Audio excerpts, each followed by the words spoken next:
ವೀಕ್ಷಕರೇ, ಈ ವಿಡಿಯೋದಲ್ಲಿ ಗರ್ಭಿಣಿ ಸ್ತ್ರೀಯರಿಗೆ ಸಲಹೆಗಳನ್ನು ಕೊಡಲಾಗಿದೆ.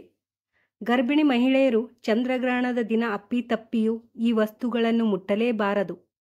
ಹಿಂದಿನಿಂದಲೂ ನಮ್ಮ ಸಂಪ್ರದಾಯದಲ್ಲಿ ಚಂದ್ರಗ್ರಹಣ ಸೂರ್ಯಗ್ರಹಣದ ಸಮಯವನ್ನು ಶುದ್ಧಿಯ ಸಮಯವೆಂದು ಪರಿಗಣಿಸಲಾಗಿದೆ. ವಿಶೇಷವಾಗಿ ಗರ್ಭಿಣಿ ಮಹಿಳೆಯರು ಈ ಸಮಯದಲ್ಲಿ ಕೆಲವು ನಿಯಮಗಳನ್ನು ಪಾಲಿಸಿದರೆ ತಾಯಿ ಹಾಗೂ ಗರ್ಭಸ್ಥ ಶಿಶುವಿಗೆ ಶ್ರೇಯಸ್ಕರವೆಂದು ನಂಬಿಕೆಯಿದೆ. ಗ್ರಹಣದ ಸಮಯದಲ್ಲಿ ಗರ್ಭಿಣಿ ಮಹಿಳೆಯರು ಏನು ಮಾಡಬೇಕು, ಏನು ಮಾಡಬಾರದು ಎಂಬುದು ಇಂದಿನ ವಿಡಿಯೋದಲ್ಲಿ ಅದರ ಬಗ್ಗೆ ಸಂಪೂರ್ಣ ಮಾಹಿತಿಯನ್ನು ತಿಳಿದುಕೊಳ್ಳೋಣ. ಜ್ಯೋತಿಷ್ಯದಲ್ಲಿ ಚಂದ್ರಗ್ರಹಣವನ್ನು ಒಂದು ಪ್ರಮುಖ ಖಗೋಳ ಘಟನೆ ಎಂದು ಪರಿಗಣಿಸಲಾಗುತ್ತದೆ.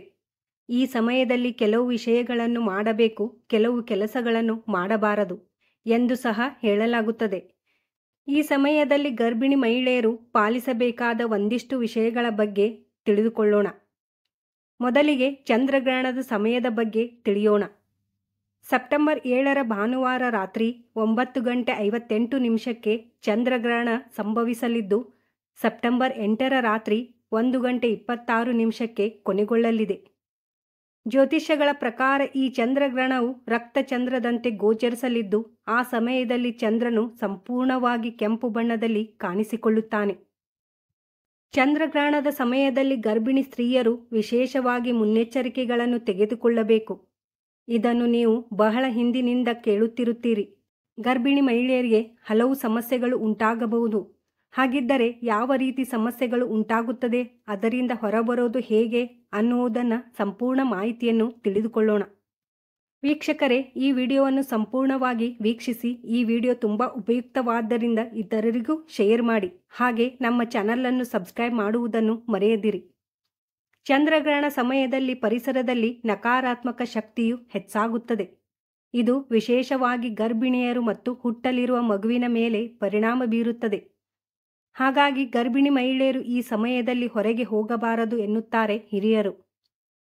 ಗ್ರಹಣದ ಸಮಯದಲ್ಲಿ ಚಂದ್ರನ ಕಿರಣಗಳು ಶುದ್ಧವೆಂದು ಪರಿಗಣಿಸಲಾಗುವುದಿಲ್ಲ. ಇದು ಗರ್ಭಾಶಯದ ಮೇಲೆ ಕೆಟ್ಟ ಪರಿಣಾಮ ಬೀರುತ್ತದೆ. ಈ ಸಮಯದಲ್ಲಿ ಸೂಜಿಗಳು, ಚಾಕುಗಳು, ಕತ್ತರಿಗಳು ಮುಂತಾದ ಚೂಪಾದ ವಸ್ತುಗಳಿಂದ ದೂರವಿರಬೇಕು. ಈ ವಸ್ತುಗಳ ಬಳಕೆಯು ಹುಟ್ಟಲಿರುವ ಮಗುವಿಗೆ ದೈಹಿಕ ದೋಷಗಳನ್ನು ಉಂಟುಮಾಡಬಹುದು. ಗರ್ಭಿಣಿ ಸ್ತ್ರೀಯರು ಈ ಕೆಲಸಗಳನ್ನು ಮಾಡಬಾರದು ಎಂದು ನೆನಪಿಟ್ಟುಕೊಳ್ಳಿ. ಗರ್ಭಿಣಿ ಸ್ತ್ರೀಯರು ಮಾಡಬೇಕಾದ ಕೆಲಸದ ಬಗ್ಗೆ ತಿಳಿಯೋಣ. ಈ ಸಮಯದಲ್ಲಿ ಇಷ್ಟದೇವ ಮಂತ್ರಗಳನ್ನು, ವಿಶೇಷವಾಗಿ ಚಂದ್ರ ಮಂತ್ರಗಳನ್ನು ಪಠಿಸುವುದರಿಂದ ಸಕಾರಾತ್ಮಕ ಶಕ್ತಿ ದೊರೆಯುತ್ತದೆ. ಹಾಗಾಗಿ ಸಾಧ್ಯವಾದಷ್ಟು ದೇವರನ್ನು ಸ್ತುತಿಸುತ್ತಾ ಮಂತ್ರಗಳನ್ನು ಪಠಿಸುತ್ತಲೇ ಇರಿ. ಇದರಿಂದ ಎಲ್ಲವೂ ಒಳ್ಳೆಯದಾಗುತ್ತದೆ. ಈ ದಿನ ನೀವು ಮಾಡಬೇಕಾದ ಒಂದು ಉಪಾಯ ಕೂಡ ಇಲ್ಲಿದೆ. ಗರ್ಭಿಣಿ ಮಹಿಳೆಯಾದವಳು ತನ್ನ ಉದ್ದಕ್ಕೆ ಸಮನಾದ ದಾರವನ್ನು ತೆಗೆದುಕೊಂಡು ಅದನ್ನು ಮನೆಯಲ್ಲಿ ಯಾವುದಾದರೂ ಒಂದು ಸ್ಥಳದಲ್ಲಿ ಇಡಬೇಕು ಮತ್ತು ಗ್ರಹಣ ಮುಗಿದ ನಂತರ ಅದನ್ನು ಹರಿಯುವ ನೀರಿನಲ್ಲಿ ಬಿಡಬೇಕು. ಇದರಿಂದಾಗಿ ಗ್ರಹಣದ ಪರಿಣಾಮವು ಬಹಳ ಮಟ್ಟಿಗೆ ಕಡಿಮೆಯಾಗುತ್ತದೆ. ಗರ್ಭಿಣಿ ಮಹಿಳೆಗೆ ತಟ್ಟಲ್ಪಡುವ ನಕಾರಾತ್ಮಕ ಶಕ್ತಿಯು ದೂರವಾಗುವುದು.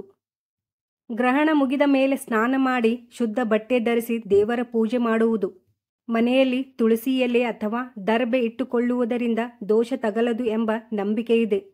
ಚಂದ್ರಗ್ರಹಣದ ದಿನ ಗರ್ಭಿಣಿಯರು ತಪ್ಪದೆ ಈ ವಿಷಯಗಳನ್ನು ಗಮನಿಸಿದರೆ ತಾಯಿ ಮತ್ತು ಮಗು ಆರೋಗ್ಯವಾಗಿರುತ್ತಾರೆ. ವೀಕ್ಷಕರೇ, ಈ ವಿಡಿಯೋ ನಿಮಗೆ ಉಪಯುಕ್ತವಾಗಿದ್ದರೆ ಲೈಕ್, ಶೇರ್ ಮಾಡಿ. ನಮ್ಮ ಚಾನಲ್ಗೆ ಸಬ್ಸ್ಕ್ರೈಬ್ ಮಾಡುವುದನ್ನು ಮರೆಯದಿರಿ.